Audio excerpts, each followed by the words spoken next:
Did you know that if you take a simple chord progression like this, and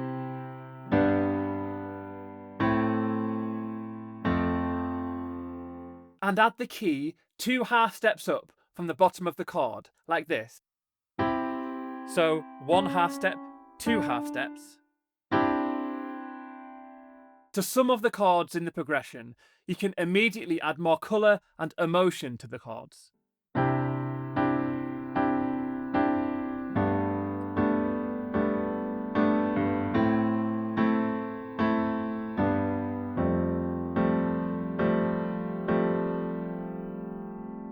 And did you know that if you move the middle key of those chords up to the right, you are playing what's called a suspended chord? So on a C major, you move the middle key, which is an E, up to the right to the F. You can also move it down to the left, from the E to the D. You can use them to create tension in your chords, which you can then resolve to the original chord, like this.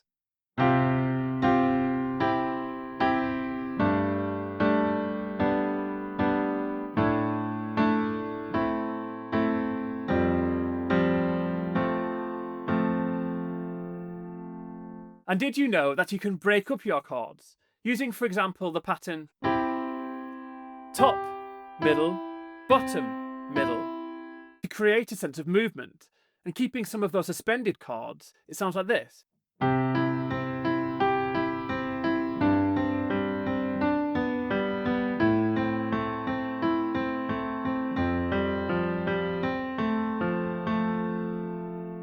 Or you could play the same chord in both hands, and thinking in groups of 3, breaking up the chords from the bottom to the top and back down again to create a smooth flowing effect.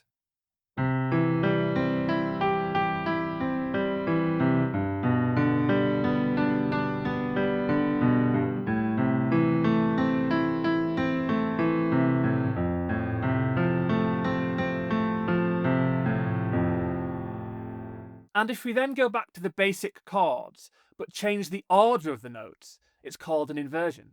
For example, you can play the C major, but move the C up to the C above.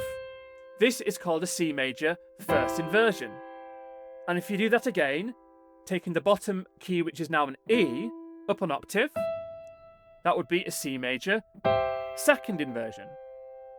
You can use these to make the transitions between the chords smoother by moving to an inversion that is closer to where you are. This takes it away from that beginner sounding vibe to a more professional one.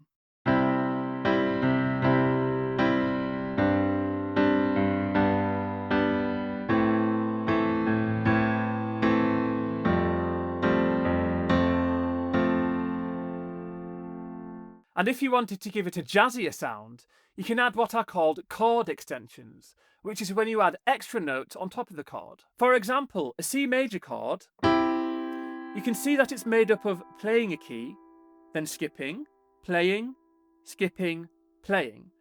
If you do that one more time, so skip and then play there, it sounds like this.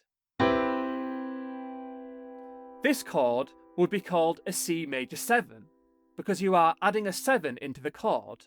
1, 3, 5, 7. You can then add some of those chords to the progression.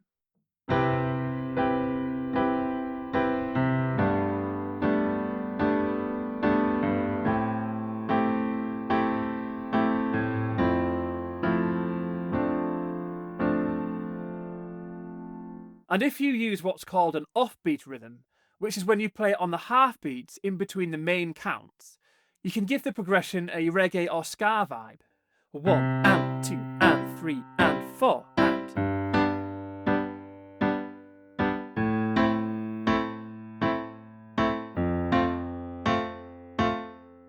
Or you could add an octave root underneath in the left hand. So if you're on a C chord, the root note is a C, so you can play that an octave underneath here, and then alternate between them, like this.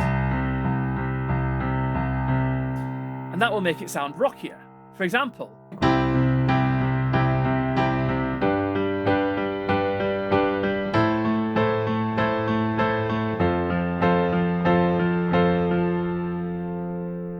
And if you want to make it sound even rockier, you can play what's called an open fifth chord in your right hand. So your chords are made up of first, thirds, and fifths. And if you take out the middle one, that's called an open fifth. And you can actually double up that root up here as well, like that. And that will work over the whole progression. With that rocking left hand, it sounds like this.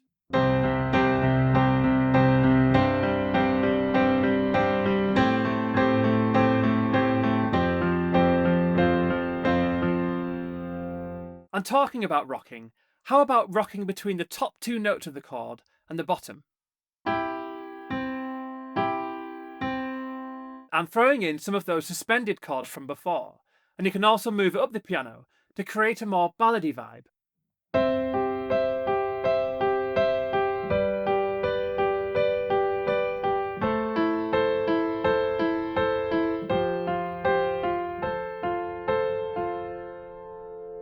You could even create your own beautiful improvisations by playing the chords in your left hand and using any white key in your right, making up little melodies.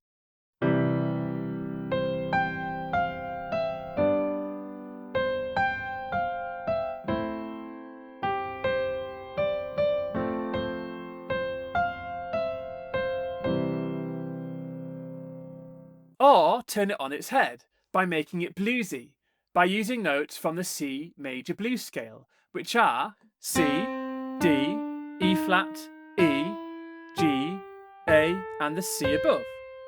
And using the same chords in the left hand, the notes from that scale, and playing around with the rhythms, you get this kind of sound.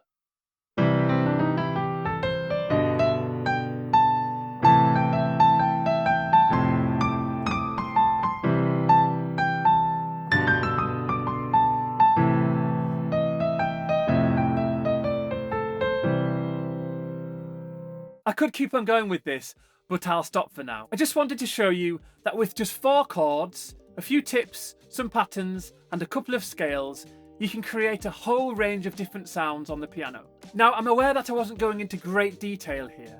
If you wanted more step-by-step instruction, then in my membership, there's a whole range of courses that will go into greater depth. And I just wanted to throw some ideas your way and show you that you can learn to play impressive sounding piano in a short space of time. And if you're just starting out, playing piano like you imagine yourself playing piano is within reach. You just need the right approach. Oh, and if you want to learn something quickly that sounds really impressive, then watch this video next. Enjoy.